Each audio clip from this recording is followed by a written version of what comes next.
வணக்கம் நண்பர்களே. எல்லாருக்கும் இருக்கக்கூடிய சந்தேகமான ஒரு தலைப்பு, அடுத்த பிறவியில் நமக்கு எந்த பிறவி கிடைக்கும் அப்படிங்கிறது. இது எல்லாருக்குமே இருக்கிற சந்தேகம். இதை பற்றி நம்ம இன்றைக்கி பார்க்கலாம். ஒரு மனிதனுடைய வாழ்நாளில் 50% புண்ணியம் 50% பாவம் பண்ணுனா அடுத்த பிறவி நமக்கு என்ன கிடைக்கும் அப்படின்னா, இதே போல் மனித உடம்பு கிடைக்கும். 50%க்கு கீழே புண்ணியம் பண்ணால் அந்த பர்சன்டேஜுக்கு தகுந்த மாதிரி பிறவிகள் அமையும். 5 அறிவு, 4 அறிவு, 3 அறிவு, 2 அறிவு, 1 அறிவு, இப்படி 50க்கு 50 பிறந்தது முதல் இறந்தது வரை ஒரு மனுஷன் ஆவரேஜாக பாவம் 50 புண்ணியம் 50 பண்ணுனா அவனுக்கு நிச்சயமாக அடுத்த பிறவி மனித பிறவி உறுதி. அதில் எல்லளவும் சந்தேகம் இல்லை.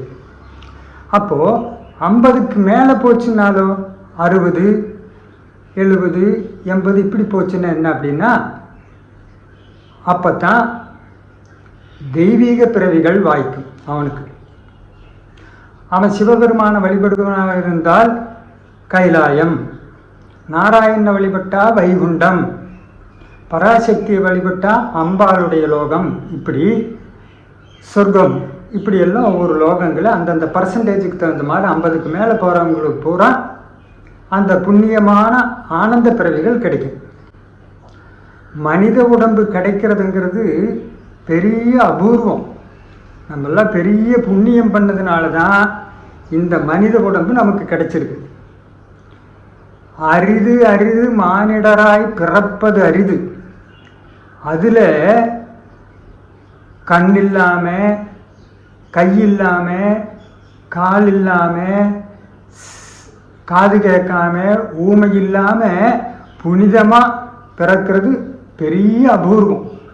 அவையார் சொல்கிறான், அரிது அரிது மானிடராய் பிறப்பது அரிது, அதிலும் கூன் குருடு செவிடு பேடு நீக்கி பிறப்பது அரிது. அப்போ நமக்கெல்லாம் இந்த உடம்பு இப்படி பொக்கிஷமாக இறைவன் கொடுத்துருக்கான்னா நாம் செஞ்ச பெரிய புண்ணியம். 50க்கு 50 பண்ணதுனால தான் இந்த பிறவியில் மனித பிறவி கிடைச்சிருக்கு. அப்போ சிலருக்கு கை இல்லாமல் கால் இல்லாமல் எல்லாம் பிறக்காங்கன்னா அவங்க 50க்கு கீழே 35 மேலே மார்க்குக்கு வாங்கி 50க்கு கீழே பிறந்ததுனால அந்த பிறவிகள். இந்த மனித உலகத்தில் எல்லா ஆனந்தங்களும் இருக்கு. விதவிதமான உணவுகள், விதவிதமான உடைகள், கேளிக்கைகள், கூத்தாட்டங்கள், அன்பை பரிமாறிக்கொள்வது, சிரிப்பு, எல்லாமே இந்த மனித உடம்புக்கு தான் கிடைக்கும். அப்பேற்பட்ட மனித உடம்பு நமக்கு கிடைக்க வேணும்னா நம்ம பண்ண வேண்டியது என்ன? மனித உடம்பாவது கிடைக்கணும்னா 50% பாவம் 50% புண்ணியம் பண்ணியிருந்தா நிச்சயமா மனித உடம்பு நமக்கு கிடைக்கும். ஓகே. அப்போ எது புண்ணியம் எது பாவம் அப்படின்னா, பிற உயிர்களுக்கு செய்கின்ற தீங்கு பாவம். பிற உயிர்களுக்கு நாம தீங்கு செஞ்சா அது பாவம். பிற உயிர்களின் துன்பத்தை நீக்கினால் அது புண்ணியம். பிற உயிர்களின் துன்பத்தை நீக்கினால் அது புண்ணியம். இதுதான் பாவ புண்ணியத்துக்கு டெஃபினிஷன். ஒரு ட்ரிப்பு அருணகிரிநாதர்கிட்ட, அருணகிரிநாதர் ஞானம் வந்த உடனே முருகன்கிட்ட கேட்குறாரு நேரில், முருகா பிறவிகள் எல்லாம் இருக்குன்னு சொல்கிறாங்களே, அப்போ நான் முன்னாள் ஜென்மங்களில் உடம்புகள் பல உடம்பு எடுத்திருப்பேனே, அதையெல்லாம் எனக்கு கொஞ்சம் காட்டலாம் அல்லவா முருகா அப்படின்னதையுமே, கண்ணை மூடு அப்படிங்கிறார். அருணகிரிநாதர் கண்ணை மூடினதையுமே 4 திசைகளிலும் ஒரே தலைகளாக இருக்குது. கண்ணு மங்கி போச்சு, ஆனால் அந்த உடம்புகள் மறையலை. ஏன்னா பல்லி, பாம்பு, பூரான், யானை, சிங்கம், புலி, இந்த பக்கம் பார்த்தா போயிட்டே இருக்கு, இந்த பக்கம் பார்த்தாலும் போயிட்டே இருக்கு உடம்பு, இந்த பக்கம் பார்த்தாலும் போயிட்டே இருக்கு, இந்த பின்னால் பார்த்தாலும் போயிட்டே இருக்கு. இவர் கண்ணு தான் மங்கி போச்சே தவிர அந்த உடம்புகளின் அளவு மங்கலை.